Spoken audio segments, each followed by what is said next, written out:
En 1609, España cometió uno de los errores económicos más devastadores de su historia. Expulsó a 300.000 de sus ciudadanos más productivos en solo 3 años. Los llamaban moriscos, musulmanes convertidos al cristianismo, pero eran mucho más que eso. Eran artesanos maestros, agricultores innovadores, comerciantes prósperos y los guardianes de conocimientos técnicos que habían hecho de España una de las economías más avanzadas de Europa. Su expulsión no fue solo una tragedia humana, fue un suicidio económico que condenó a España a siglos de declive.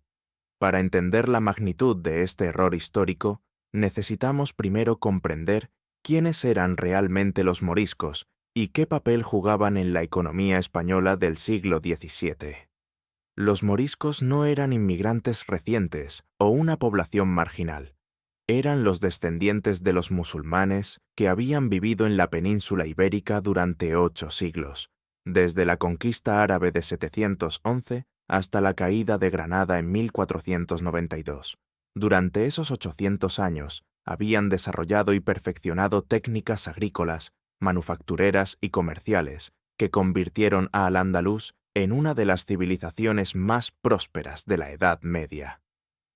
Cuando los reyes católicos completaron la Reconquista en 1492, se enfrentaron a un dilema. Tenían bajo su control una población musulmana de aproximadamente 500.000 de personas que poseía conocimientos técnicos superiores a los de cualquier otra región europea, en áreas cruciales como agricultura de regadío, manufactura textil, metalurgia y comercio mediterráneo. La solución inicial fue la conversión forzosa. Los musulmanes podían quedarse si se convertían al cristianismo. Así nacieron los moriscos, musulmanes convertidos al cristianismo, al menos nominalmente. Durante más de un siglo después de 1492, los moriscos se convirtieron en la espina dorsal económica de varias regiones españolas. En Valencia, constituían el 30% de la población, pero generaban más del 50% de la riqueza agrícola regional. Habían transformado las tierras áridas valencianas en un paraíso de productividad agrícola utilizando sistemas de irrigación heredados de Al-Ándalus. Sus técnicas de cultivo del arroz, los cítricos y la morera para la seda eran tan avanzadas que Valencia se convirtió en el principal exportador europeo de estos productos. En Aragón, los moriscos dominaban la producción artesanal, especialmente en el sector textil. Habían heredado técnicas de tejido y teñido que eran secretos comerciales celosamente guardados. Los textiles moriscos de Aragón competían exitosamente con los mejores productos italianos y flamencos en los mercados europeos. Sus talleres empleaban no solo a moriscos, sino también a cristianos viejos que habían aprendido estas técnicas avanzadas. Era un ejemplo perfecto de transferencia de conocimiento y prosperidad compartida. En Granada, el corazón del antiguo reino nazarí, los moriscos habían mantenido viva una tradición comercial que conectaba España con el norte de África y el Mediterráneo oriental. Controlaban redes comerciales que habían funcionado durante siglos, con contactos familiares y comerciales que se extendían desde Fez hasta Constantinopla. Este comercio no solo generaba enormes beneficios para la corona española a través de impuestos y aranceles, sino que también proporcionaba acceso a productos orientales que España reexportaba al resto de Europa con márgenes considerables. Pero la contribución económica de los moriscos iba mucho más allá de la agricultura y el comercio. Eran innovadores en el sentido más puro de la palabra. En el campo de la medicina, los médicos moriscos combinaban conocimientos árabes tradicionales con nuevas técnicas europeas, creando tratamientos médicos que atraían pacientes de toda Europa. En matemáticas y astronomía, preservaban y desarrollaban tradiciones científicas que se remontaban a los grandes sabios de Córdoba y Sevilla. En ingeniería hidráulica, sus sistemas de acequias y molinos eran tan eficientes que algunos siguen funcionando hoy en día. Lo más importante de todo, Los moriscos representaban lo que los economistas modernos llamarían capital humano de alta calidad. No eran solo trabajadores, eran emprendedores, innovadores y preservadores de conocimiento. En una época donde la educación técnica era rara en Europa, las comunidades moriscas mantenían tradiciones de aprendizaje que combinaban conocimiento teórico con habilidades prácticas. Sus talleres funcionaban como escuelas técnicas informales, donde se transmitían conocimientos de generación en generación. Esta situación creó lo que podríamos llamar la paradoja morisca. Cuanto más exitosos económicamente se volvían, más sospechosos se volvían políticamente. Su prosperidad los hacía visibles, y su visible éxito económico alimentaba resentimientos entre la población cristiana vieja, que no podía competir con su eficiencia y conocimiento técnico. Además, su éxito financiero les daba la capacidad de mantener tradiciones culturales y religiosas, lo que los hacía aparecer como menos asimilados a los ojos de las autoridades religiosas. A finales del siglo XVI, las tensiones habían alcanzado un punto crítico. La Inquisición española intensificó sus investigaciones sobre la sinceridad de las conversiones moriscas. Se multiplicaron las denuncias de que los moriscos seguían practicando secretamente el Islam. Y lo más peligroso de todo, comenzaron a circular rumores de que los moriscos estaban en contacto con los enemigos de España, los turcos otomanos y los piratas berberiscos, y que podrían representar una quinta columna dentro del reino. Estos temores llegaron a su clímax con la rebelión de las Alpujarras, 1568-1571, un levantamiento morisco en Granada que fue brutalmente reprimido por el ejército español. Aunque la rebelión fue motivada principalmente por la opresión religiosa y cultural, fue interpretada por las autoridades españolas como evidencia de que los moriscos eran inherentemente desleales y peligrosos. La rebelión proporcionó el pretexto que los enemigos de los moriscos habían estado buscando durante décadas. En 1609, Felipe III y su valido el duque de Lerma tomaron la decisión fatídica. La expulsión de los moriscos fue presentada como una medida de seguridad nacional, pero las motivaciones reales eran más complejas. Por un lado, existía un genuino fanatismo religioso que veía la presencia morisca como una contaminación de la pureza católica española.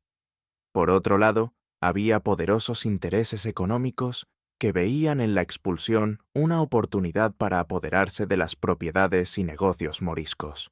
La expulsión comenzó en Valencia en 1609 y se extendió rápidamente a Aragón, Murcia, Andalucía y finalmente a Castilla.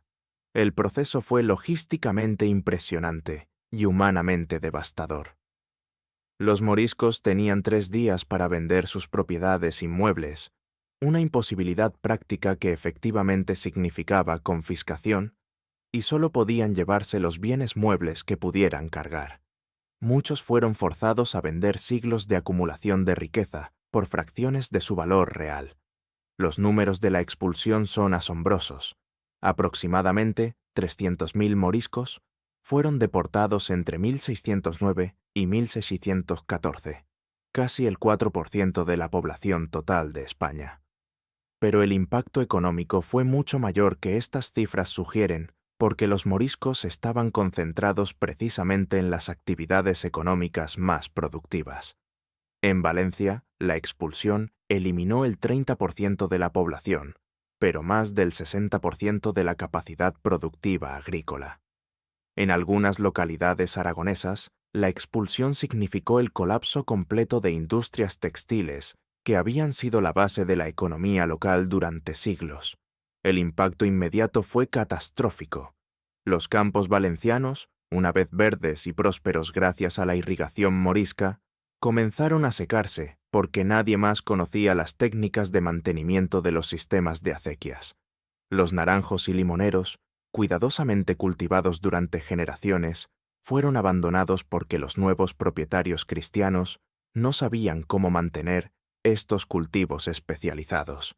La producción de seda, que había sido uno de los principales productos de exportación españoles, colapsó casi completamente porque los secretos de la sericultura se perdieron con los expulsados. En Aragón, los talleres textiles que habían empleado a miles de trabajadores simplemente cerraron.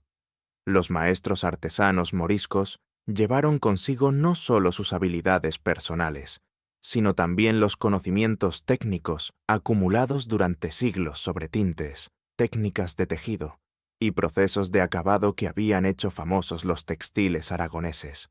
Los cristianos viejos que intentaron continuar estas industrias se encontraron con que no podían replicar la calidad ni la eficiencia de la producción morisca. El colapso del comercio mediterráneo fue igualmente devastador. Los moriscos no solo dominaban el comercio, poseían las redes de contactos, el conocimiento de los mercados y las relaciones de confianza que habían sido construidas durante generaciones. Cuando fueron expulsados, estas redes comerciales se desmoronaron. Los mercaderes cristianos no podían simplemente reemplazar a los comerciantes moriscos porque carecían de los contactos familiares y comerciales en el norte de África y el Levante, que eran esenciales para el comercio mediterráneo. Los efectos demográficos fueron igualmente graves.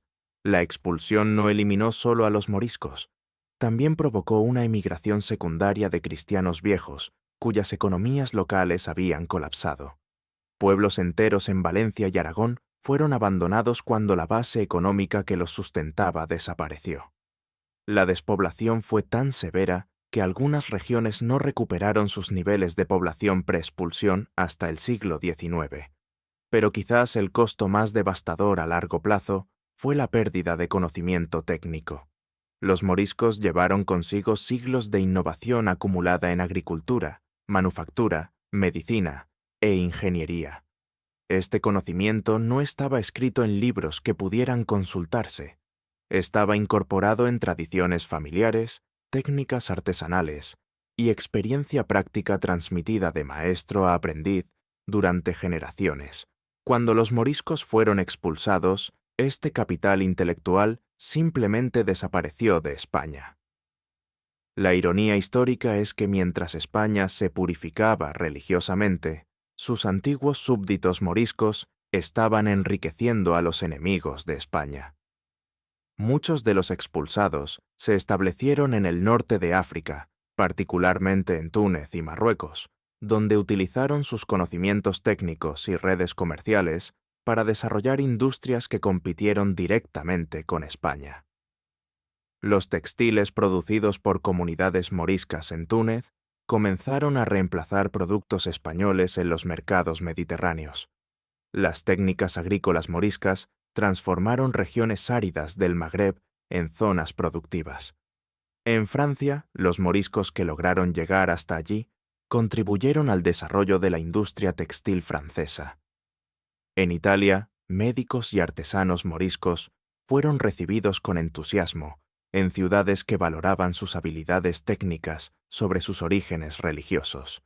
El conocimiento que España había expulsado estaba ahora fortaleciendo a sus competidores europeos.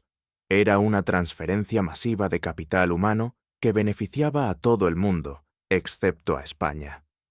Los intentos españoles de reemplazar a los moriscos fueron en gran medida fracasos.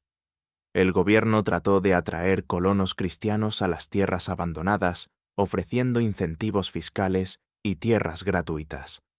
Pero estos nuevos colonos carecían de los conocimientos técnicos necesarios para mantener los sofisticados sistemas agrícolas que los moriscos habían desarrollado. Las tierras de regadío se convirtieron en secano. Los cultivos especializados fueron reemplazados por cereales básicos menos productivos. La productividad agrícola colapsó y nunca se recuperó completamente. En el sector manufacturero, la situación fue aún peor. Las autoridades españolas descubrieron que no podían simplemente transferir talleres y equipos a nuevos propietarios, porque el valor real de estas industrias estaba en el conocimiento humano, no en la maquinaria física. Los telares moriscos siguieron existiendo, pero sin los maestros que sabían cómo usarlos eficientemente, se volvieron inútiles. Los hornos de cerámica permanecieron intactos, pero sin el conocimiento de temperaturas, mezclas de arcilla y técnicas de esmaltado, produjeron solo productos de calidad inferior. El impacto fiscal fue inmediato y severo. Los moriscos habían sido contribuyentes significativos a la hacienda real, no solo a través de impuestos directos, sino también a través de los impuestos sobre el comercio que sus actividades generaban. Su expulsión creó un agujero masivo en los ingresos del Estado, precisamente en un momento en que España necesitaba desesperadamente recursos para financiar sus guerras europeas. Los beneficios de confiscar propiedades moriscas fueron únicos y temporales, pero la pérdida de ingresos fiscales fue permanente. Pero quizás la lección más importante de la expulsión morisca es lo que nos enseña sobre la relación entre diversidad y prosperidad económica. Los moriscos prosperaron en España precisamente porque eran diferentes, porque tenían conocimientos, técnicas y redes que la población mayoritaria no poseía. Su diversidad cultural no era un obstáculo para la prosperidad española, era una fuente de ventaja competitiva. La expulsión morisca fue un recordatorio brutal de que la intolerancia tiene un precio económico. Cuando las sociedades eligen la pureza ideológica sobre la diversidad productiva, inevitablemente se empobrecen. España eligió la uniformidad religiosa sobre la prosperidad económica, y pagó ese precio durante siglos. Hoy, cuando escuchamos discursos sobre inmigración, diversidad cultural y identidad nacional, la historia de los moriscos ofrece lecciones importantes. Nos recuerda que la prosperidad económica a menudo viene de la capacidad de una sociedad para integrar y aprovechar diferentes tipos de conocimiento y habilidades, y nos advierte sobre los costos devastadores de sacrificar la prosperidad económica en el altar de la pureza cultural. La historia no se repite, pero si no la entiendes, te aplastará de la misma manera. España expulsó a sus ciudadanos más productivos por razones ideológicas y pagó un precio económico devastador. La pregunta es si las sociedades modernas han aprendido de este error histórico o si están destinadas a repetirlo. Sí, esto te dio una nueva perspectiva sobre inmigración, diversidad y prosperidad económica. Suscríbete. La historia tiene las respuestas, y yo te mostraré dónde buscar.